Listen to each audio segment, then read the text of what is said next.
Mesdames, Messieurs, bonjour, bienvenue à la revue des grandes unes de ce vendredi. Allons tout de suite en kiosque avec la revue de presse. Évidemment, on commence par le quotidien La Nouvelle Expression. Afrique du Sud, l'ex-président en prison, condamné à 15 mois de prison ferme. L'ancien président sud-africain Jacob Zuma s'est lui-même constitué prisonnier avant que la police ne procède à son arrestation. Question d'éviter l'humiliation d'une arrestation spectaculaire, écrit le journal. Et évidemment qu'il est reproché à Jacob Zuma d'avoir distrait des fonds publics du moment où il était président de l'Afrique du Sud entre 2009 et 2018. Et aussi, il a refusé de répondre aux questions d'une commission de lutte contre la corruption. Il a carrément nargué cette commission. Le journal parle aussi d'indécence. La commission des droits de l'homme du Cameroun qui dénonce, elle ne digère plus les images des hommes et femmes dénudés sur les réseaux sociaux. De même que le journal évoque aussi Bafoussam, 3 malfrats aux arrêts. Ils sont soupçonnés d'avoir cambriolé plusieurs boutiques au marché A de Bafoussam. En tout cas, ils sont dans les mains des gendarmes de la brigade de recherche de Bafoussam. Voilà pour le quotidien La Nouvelle Expression. Le journal L'Œil du Sahel parle d'éducation, les problèmes de l'enseignement dans le septentrion. L'inadéquation entre le nombre d'élèves et des enseignants. Les régions du nord, de l'extrême nord et le nord connaissent un déficit de plus de 11 000 enseignants. Et là-bas, les établissements scolaires sont presque à l'abandon, sont abandonnés à leur triste sort. Le journal évoque aussi le calvaire des usagers en quête de carte nationale d'identité. Ils tiennent debout pendant des heures sans toutefois obtenir le précieux sésame. Le journal Le Messager parle de diaspora, Eurobond France-Afrique. Ce sont les confidences d'André Magnus Ekoumou. André Magnus Ekoumou, c'est l'ambassadeur du Cameroun en France qui a hérité d'une maison commune en lambeaux et il veut rassembler et pacifier, écrit le journal. De même que le journal évoque ici la modernisation des passeports. Anne-Fégon Noa, Flingue Bargagele. On se demande bien comment le porte-parole du président du PCRN flingue un policier. L'a-t-elle certainement surpris sur le coup là. Et il s'agit évidemment de l'obtention de la CNI qui est un problème au Cameroun malgré l'embellie avec l'obtention du passeport en 48 heures pourvu que ça dure, écrit le journal. Voilà pour ce qui est donc du quotidien Le Messager. Le quotidien Mutation parle de jeunesse. La drogue en vogue. Le journal, d'après ses enquêtes, indique que 60% de consommateurs réguliers de cannabis, de cocaïne ou de tramol sont tous des jeunes. 25% de Camerounais ont déjà expérimenté des drogues dures. Le journal parle aussi de l'Assemblée nationale, les tops et les flops de la session de juin qui s'est achevée il y a quelques jours. Le journal Émergence parle d'élevage. Le spectre de la peste porcine plane sur le Cameroun. Certains indices font craindre le retour de cette maladie dans les bassins de production. Le quotidien Le Jour consacre sa une à l'Assemblée nationale, la diaspora qui présente ses problèmes. C'était donc hier, 8 juillet 2021 au Palais des Congrès au cours d'une séance de travail entre des Camerounais vivant à l'étranger et le réseau présidé par l'honorable Louis-Henri Ngancha, député à l'Assemblée nationale. Le journal Cameroun Tribune parle Parlement-gouvernement. Le débat était donc chaud, titre le journal. Le journal indique qu'outre les votes des lois et le débat d'orientation budgétaire, la session ordinaire qui a pris fin mercredi dernier a surtout été marquée par de nombreuses séances de commissions spéciales très animées qui ont permis aux parlementaires d'interpeller les membres du gouvernement sur des sujets brûlants touchant au vécu quotidien des populations dans les villes et villages. Le journal parle aussi de la zone industrielle de Yaoundé Sud. Les occupants illégaux paieront un loyer, écrit le journal. On finit donc avec le journal L'économie qui parle de revue des infrastructures. 6 mois avant le début de la compétition, le Cameroun va abriter la 33e édition de la Coupe d'Afrique des Nations en janvier 2022. Occasion de faire le point sur les chantiers qui vont servir pour la compétition. Voilà donc en raccourci ce qu'on peut retenir de la revue des presse, la revue des journaux, quelques journaux parus ce matin et parus à notre rédaction. Place à présent avec nos invités du vendredi. Camille Nélé, bonjour et bienvenue à la revue des grandes unes, évidemment avec le rituel, l'actu qui vous a marqué.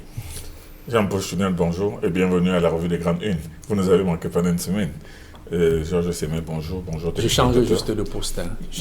Non, je sais que vous êtes un joueur polyvalent qui joue à tous les postes. Bonjour. téléspectateurs d'Equinox Télévision. L'actualité qui m'a marqué, c'est en fait la disparition de Ndoumbe Dibobé. Ndoumbe Dibobé qu'on appelait trivialement Ndoumbe le morgué, encore que le terme morgué n'existe pas. Vous savez que les personnes qui sont... Non, même pas. Ça s'appelle des thanatopracteurs. C'est-à-dire que c'est compliqué à prononcer, Camille. Oui, mais moi je pense qu'il faut appeler chaque chose par son nom. Mais la mort de Ndoumbe Dibobé, ce n'est pas seulement parce que lui qui s'occupait des morts se retrouve aussi maintenant dans la position de ceux dont il s'occupait pendant une vingtaine d'années. Mais en fait, c'est qu'il faut rendre hommage à ce garçon qui est parti de déménageur dans les bars, ensuite de videur, il était videur à la Joie d'été au Mermoz, ensuite il s'est retrouvé garde du corps de la Pyro de Banga parce que c'était un gros bras. Un vrai gros bras, ouais. Il a décidé donc d'entrer à l'hôpital à Cantini, on l'a placé là-bas, on se dit bon, on peut t'occuper des morts. Et il a fait avec tellement de brio que... et de passion. Il était devenu célèbre et même le grand mérite de Ndoumbe Dibobé, c'est d'avoir dédramatiser ce métier parce que les gens avaient peur d'entrer dans une morgue où on touche aux morts, on vit avec les morts. Mais Ndoumbe a rendu ça tellement banal qu'aujourd'hui, c'est à travers Ndoumbe Dibobé que beaucoup de jeunes sont devenus thanatopracteurs et qu'aujourd'hui il y a même des femmes. Parce qu'avant, ce métier n'était réservé soit à des infirmiers retraités, soit à des personnes très très dures sortant du village, et même on disait des personnes qui sont compliquées. Mais Ndoumbe Dibobé qui a commencé ce travail pratiquement à l'âge de 25-30 ans, il a ouvert cette voie et moi je pense que c'est au moins ce mérite-là qu'il faut le reconnaître et on espère tout simplement qu'il reposera en paix, qu'il repose actuellement en paix dans la morgue de l'hôpital de la Cantine, je crois, où il séjourne actuellement. Il entre à la morgue sans toquer, comme on le dit souvent, que dans d'autres morgues, avant d'entrer, il faut toujours toquer. Mais c'est lui qui a pris sa jambe. Oui, mais lui donnait les ultimatums. Il donnait les ultimatums. Mais avant que je n'entre là, il faut te calmer. Georges Sémé, bonjour et bienvenue à la revue des Grandes Unes. Merci, bonjour à vous Jean-Paul Chounial, bonjour Doyen Caminellet. L'actu qui vous a marqué aussi. Oui, je salue bien évidemment les téléspectateurs de ce plateau. Alors l'actu qui m'a marqué, on en a déjà parlé ici, mais je crois que c'est très important de revenir là-dessus. C'est cette campagne qui a été lancée il y a quelques semaines par le maire de la ville de Douala, baptisée Restituer le trottoir aux piétons. Ça avance, Georges Sémé? Effectivement, je veux faire une petite évaluation un mois après son lancement. On observe dans certains points de la ville de Douala qu'il y a une certaine résistance. Le point névralgique, là où cette opération avait été lancée, au rond-point particulièrement, ne semble pas prendre le pas sur la volonté des autorités municipales de la ville de Douala, parce qu'on observe encore qu'il y a des personnes qui n'occupent pas le point débarquement qui a été construit à cet effet. Et les gens continuent à occuper les trottoirs ou alors emprunter les taxis et les motos sur le trottoir. Donc je pense que c'est une opération, si elle est louable au fond, est-ce que mérite d'être repensée. Les piétons eux-mêmes ne compliquent pas la tâche aux conducteurs? Il faut une action concertée. On parle des usagers de la route. C'est les piétons et c'est les conducteurs, les automobilistes. Donc il faut une action concertée. D'abord, une sorte de responsabilité civile, un esprit de citoyenneté des uns et des autres afin de respecter au moins les prescriptions de la mairie de Douala. La culture de la vie urbaine. Effectivement. Parce qu'on semblait sensibiliser les conducteurs sans sensibiliser les piétons eux-mêmes. La sensibilisation auprès des piétons a été effectuée. Donc c'est la raison pour laquelle je dis qu'il faut peut-être repenser cette opération en reprimant tout de suite. Non, continuer la sensibilisation parce qu'on a l'impression qu'elle s'est arrêtée le jour même du lancement de l'opération. Et du côté, par exemple, de Ndokoti ou alors dans d'autres points où il y a un certain encombrement, on ne perçoit pas qu'il y a eu une quelque chose. Là-bas, ce sont des véritables fourmilières. La repenser et afin de permettre à la ville de Douala de sortir du grand désordre urbain dans lequel elle se trouve actuellement. Mais il ne vous a pas échappé que malgré tout le bien fondé de cette démarche, on a quand même enregistré la sortie de Tony Truant d'un avocat qui a dit que le maire de Douala n'a pas le droit d'imposer des amendes. En tout cas, ça fait partie des mesures répressives. Ça fait partie des mesures, mais seulement contraignantes. Oui, mais le problème, c'est qu'il y en a qui ont commencé à couper les cheveux en quatre et à contester même cette démarche du... En tout cas, on ne va pas vivre dans le désordre urbain éternellement. Georges Sémé, vous gardez la parole. Le quotidien, la nouvelle expression qui met en sa une Afrique du Sud, l'ex-président en prison. Vous, comment imaginer qu'un pays aussi puissant comme l'Afrique du Sud, qu'un chef d'État se retrouve en prison après avoir quitté ses fonctions? Alors, c'est l'une des deux actualités internationales qui a fait les colonnes de beaucoup de journaux avec la mort l'assassinat du président haïtien Jovenel Moïse. Tout à fait. Et presque au même moment, on a appris que l'ex-président Jacob Zuma d'Afrique du Sud s'était constitué finalement prisonnier après avoir résisté pendant quelques jours. Donc, la perception que j'ai, c'est que ça nous démontre que bien que l'Afrique du Sud soit une grande puissance, je crois la deuxième d'Afrique, une grande puissance en Afrique et dans le monde, elle a besoin des institutions fortes, elle a besoin de démocratie. Et c'est d'ailleurs la preuve, non? Oui, ça nous renvoie, nous, ici au Cameroun et dans les autres pays d'Afrique, que nul n'est au-dessus de la loi.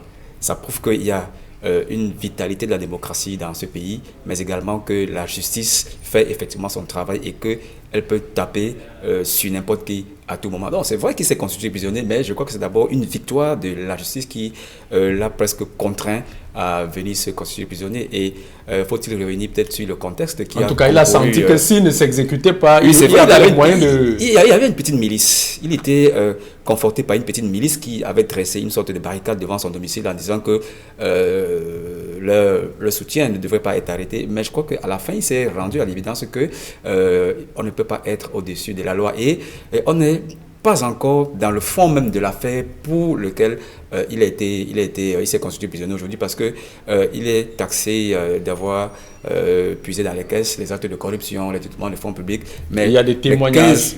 Il y a beaucoup de témoignages, mais les 15 mois de prison dont il s'est constitué prisonnier aujourd'hui relèvent plutôt de la forme parce que il n'a pas voulu déférer aux nombreuses convocations qui lui ont été adressées par la justice. Donc c'est une prison avant dit droit. C'est une prison avant dit droit qu'il sera malheureusement obligé de respecter, alors qu'il aurait pu tranquillement répondre à ces convocations et attendre simplement qu'on aille dans le fond de l'affaire dans le fond des affaires qui lui sont aujourd'hui reprochées.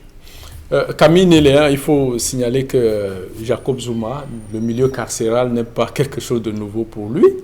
Lors des mouvements de lutte d'indépendance pour l'indépendance et la cause noire, il faisait partie des prisonniers de Robben Island aux côtés de Nelson Mandela, Walter Sisulu, ainsi de suite, Olivier Tambo.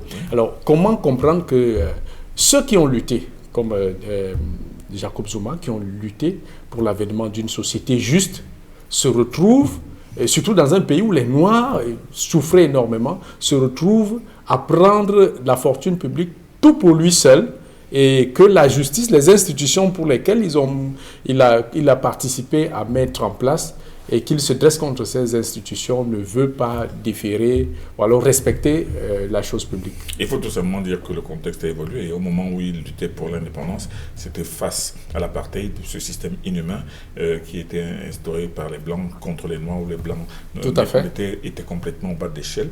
Ce combat était opiniâtre, ils se sont battus, ils ont été en prison, il y en a même qui sont morts. Il y a des dizaines de milliers de personnes qui ont été tuées. Donc il a connu la prison pour cela, il s'en est sorti. Et effectivement, l'ANC, au terme, il faut aussi le dire, parce que ça n'a pas été un simple bras de fer, au terme de négociations entre les tenants de l'apartheid et justement la communauté noire, il y a eu ce relâchement. Et maintenant, avec l'accession au pouvoir de Nelson Mandela. Quand je dis que les choses ont changé, entre-temps, il y a eu Mandela qui est monté au pouvoir et ensuite... mais seulement, le problème aujourd'hui, c'est que ce qui arrive aujourd'hui à Zuma, ce n'est pas quelque chose d'isolé, parce que si Zuma avait pris le soin de jeter un coup d'œil, notamment en France, par exemple, où on a vu le président Jacques Chirac traîner devant le tribunal, où on voit le président Sarkozy traîner devant le tribunal, c'est-à-dire qu'il doit comprendre que l'évolution des choses fait qu'un chef d'État n'est pas forcément au-dessus de la loi, même après son départ. Cela n'explique pas forcément ce fait que les présidents s'accrochent au pouvoir, mais le président noir s'accroche au pouvoir. Mais moi, je pense qu'il a tout simplement besoin de comprendre à ses dépens qu'on peut toujours être rattrapé par ces phrases. Que pendant qu'il était au pouvoir, ce n'est pas qu'il a forcément détourné de l'argent de manière gloutonne. Disons qu'il a donné des possibilités à des gens de s'enrichir, il a essayé de se faire des délits d'initiés, il a permis à certaines personnes de son entourage à gagner des marchés de manière... Ce qui est une grosse injustice. Et c'est pour ça qu'il s'est retrouvé devant la justice. Bon, lui, de son côté, il a voulu se rebuffer en estimant qu'on ne pouvait pas le condamner. La preuve, mal lui en a pris. Il a été condamné. Et il a été condamné à une peine de prison. Et maintenant, on avait déjà lancé un mandat d'arrêt contre l'OIC pour éviter d'être humilié, qui s'est rendu. Et pendant qu'il se rend, il se dit aussi qu'il est en train de négocier son éventuelle condamnation devant le tribunal, compte tenu de son âge et compte tenu de son état de santé. Donc, le problème aujourd'hui avec Jacob Zuma, c'est un problème qui devrait ouvrir les yeux aux autres présidents africains pour se dire que tout peut arriver après leur sortie. Et même aux autres citoyens qui se croient souvent au-dessus de la loi. Bien entendu. Donc, moi, je pense que ce qui arrive là, c'est la preuve que les choses bougent en Afrique. Elles bougent déjà. On a vu avec Hissène Habré, qui a été arrêté en Côte d'Ivoire et condamné. Mais le problème de Hissène Habré, c'est beaucoup plus un règlement de compte. Parce que malgré le fait qu'il bénéficiait d'un statut d'exilé, on en a profité pour l'arrêter. Il y a plein de présidents de républiques qui ont fui leur pays, qui sont en exil, mais contre lesquels on ne fait rien du tout. Mais Hissène Habré, vous savez, la France ne lui a jamais pardonné ni l'affaire Claustre, ni l'assassinat du commandant Galopin qu'il avait exécuté d'un coup de pistolet. Et la France a mis tous les moyens pour que justement il paye cela au prix fort. Donc, le problème de Jacob Zuma aujourd'hui démontre tout simplement que les choses bougent en Afrique et que les chefs d'État en fonction ne sont pas garantis, n'ont pas la garantie que même après leur sortie, rien ne peut plus leur arriver. Il ne peut plus leur arriver. Georges Sémé, tout à l'heure vous indiquiez que cette condamnation de 15 mois, c'est sur la forme, on peut dire au motif de n'avoir pas déféré aux convocations devant les juridictions compétentes. Est-ce que, Georges Sémé, lorsqu'on rentrera dans l'affaire, Jacob Zuma peut-il écoper plus que ça et peut-être finir sa vie en prison? Alors, d'abord, j'ai également dit qu'il aurait pu éviter ces 15 mois de prison ferme en répondant tout simplement aux convocations qui lui sont adressées. Donc, pour moi, ces 15 mois sont des 15 mois gratuits du fait de sa résistance. Maintenant qu'on va rentrer même dans le fond des faits qui lui sont reprochés... Peut-être ça lui permettra de prendre la température de la prison. Mais écoutez, ce sont jamais des endroits où il fait bon vivre. Et je suivais encore les médias sud-africains et les autorités sud-africaines ce matin qui disaient qu'il n'y a pas de traitement de faveur qui lui sera accordé parce qu'il est un prisonnier lambda comme tous les autres. Mais seulement, je crois quand même que ce sont juste des paroles. Il va quand même bénéficier de certains égards compte tenu de son statut d'ancien président de la République. Et de son âge. Voilà, même ces geôliers auront un peu de... Tout à fait. Dégâts à son endroit. Donc, on va rentrer désormais dans le fond de l'affaire.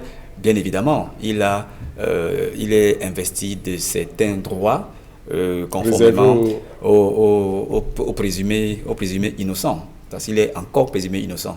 Et rien ne garantit que devant le prétoire, il sera finalement déclaré coupable des faits qui lui sont reprochés. Parce qu'un procès, ça se joue sur les moyens de preuve. Donc, vivement que ce procès ait lieu. Et il faut faire la part des choses entre rendre la justice et la chasse aux sorcières, parce que certains pensent qu'il s'agit d'une chasse aux sorcières tout simplement parce qu'il s'agit d'un ancien président et aujourd'hui, puisqu'il est ancien président, n'ayant plus les leviers du pouvoir, on lui chercherait des poux dans la tête. Non, c'est le plein exercice de la justice de ce pays qui est en train de se mettre en branle et je pense que comme c'est une grande nation sur le plan économique, sur le plan politique, elle va prouver également qu'elle est une grande nation sur le plan judiciaire et que dans d'autres États africains où certains chefs d'État pensent qu'ils sont des faiseurs de rois et des défaiseurs de rois, même après qu'ils aient quitté le pouvoir, ça leur donnera une certaine leçon de ce que, même après avoir quitté la magistrature suprême, ils pourront toujours être comptables de leurs actes. Camille Nélé, pour sortir de ce sujet sur l'Afrique du Sud, on va dire finalement, l'Afrique du Sud parle aussi, la justice sud-africaine parle aussi à la justice des autres États africains. Bien entendu, vous enfoncez une porte ouverte. Est-ce que c'est imaginable, c'est pensable dans d'autres pays? Mais c'est pensable, c'est tellement pensable qu'il y a des chefs d'État qui sont sous le coup de mandat d'arrêt. Regardez Blaise Compaoré, qui a régné sur le Burkina Faso pendant 27 ans, qui était obligé de s'enfuir et qui est réfugié aujourd'hui, qui est exilé aujourd'hui en Côte d'Ivoire. Il a même pris la nationalité ivoirienne, mais il y a un mandat d'arrêt qui... Avec le procès Sankara? Non, un mandat d'arrêt, pas seulement le procès Sankara. Vous savez, entre autres, je voulais dire. Oui, mais vous savez, le procès Sankara, il n'a jamais été établi que c'est Compaoré lui-même qui l'a tué. Mais il est vrai que ce coup d'État a bénéficié à Sankara. Et il y avait des gens... A bénéficié à Compaoré. À Compaoré, pardon. Et vous savez très bien que c'était une sorte de Djambouti le premier. Parce que autour de Sankara, il y avait des gens qui étaient favorables à l'élimination de Compaoré. Et autour de Compaoré, il y a des gens qui disent que fais attention, le gars veut s'en prendre à toi. Et si vous prenez la peine de suivre, par exemple, le formidable documentaire réalisé par Alain Foka sur le dernier jour de Sankara, vous réaliserez que ce jour-là, il y avait une réunion chez Thomas Sankara à 20h où il était question de placer Compaoré au milieu du jeu et peut-être même de l'éliminer aussi bien politiquement que physiquement. Ça a été dit. Et même, vous entendez par exemple le capitaine Boukari qui avait dit que non, moi je pense que il avait utilisé un terme là, il fallait le tuer. Donc c'était une histoire très très compliquée entre les quatre ans de la révolution. Mais seulement les gens pensent seulement à Sankara. Il y a très peu de gens qui se soucient, qui ont oublié ce qui est arrivé, ou qui ne se demandent pas ce que sont devenus Lingani et Zongo, parce qu'ils étaient 4 à avoir pris le pouvoir. Et le jour où Compaoré, qui était le patron d'une structure, unité, est venu libérer Sankara, c'est lui qui a pris le pouvoir, qui a tchouqué le président Ouedraogo, et maintenant qui a installé leur quatuor. Il y avait Sankara, Compaoré, Lingani et Zongo. Et Lingani et Zongo, les 2 autres membres du quatuor, étaient aussi des ministres, parmi lesquels le ministre de la Défense. Mais après la mort de Sankara, il semble que, en fait, il est établi que les 2 ont été arrêtés un matin à 6h du matin, jugés à 10h, exécutés à 11h.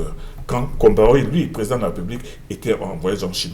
On comprend très bien que ça a été une élimitation. Minutieusement préparée. Donc, les gens, le procès ne sera pas seulement Sankara, ce sera seulement aussi Lingani Zongo et maintenant, avec toutes les autres choses. Donc, il y a par exemple le procès Norbert Zongo où, Oui, Norbert Zongo, à propos du propre frère de Compaoré.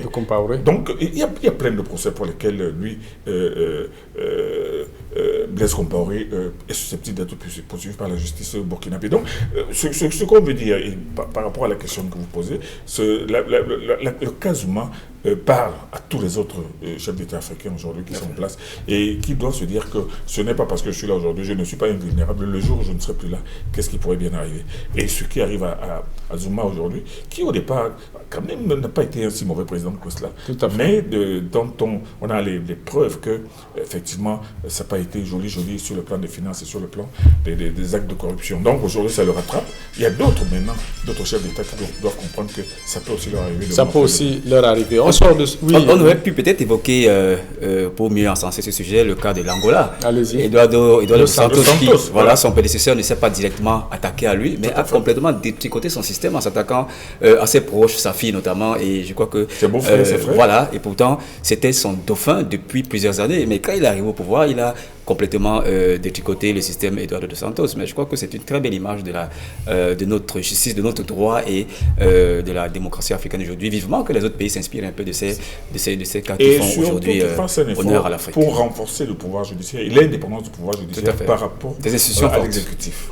Est-ce que, Georges Semé, pour parler le cas du Cameroun, ça fait aussi un peu débat avec la mise en place de la haute cour de justice. Est-ce qu'un cas pareil est possible au Cameroun, puisque depuis une bonne vingtaine d'années, on attend la mise en place de cette haute cour de justice? Alors, je crois que ça peut arriver, bien évidemment, au Cameroun. C'est pour ça que je faisais tout à l'heure le distinguo entre dire le droit et la chasse aux sorcières.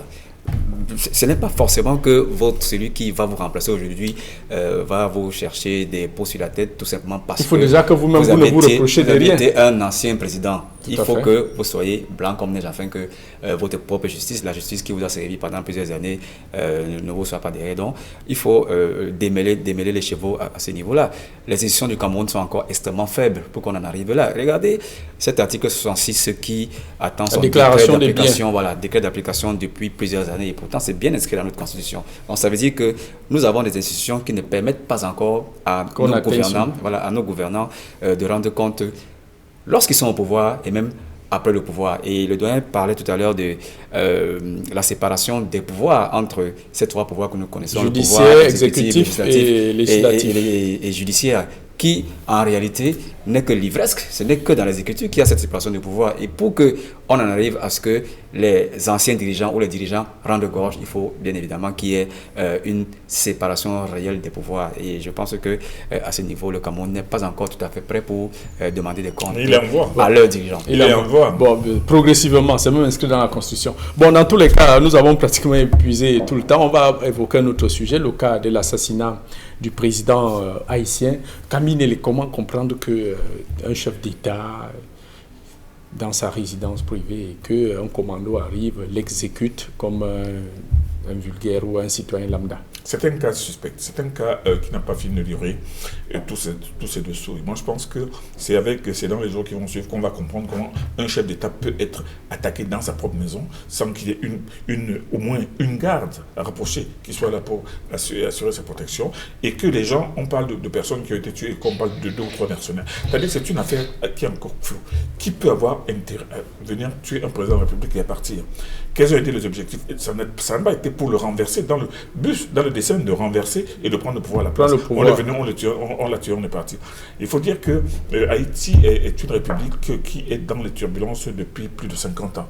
L'un des États les plus pauvres du monde, mais où justement il y a des clivages extraordinaires et il y a des problèmes qui font que sur le plan social, il y a des gangs constitués, des groupes armés. Des groupes armés qui sont là, c'est-à-dire que le pays n'arrive pas toujours pas à se mettre debout. Donc, il est difficile de comprendre exactement qui a commandité cela, pourquoi et à quelle fin.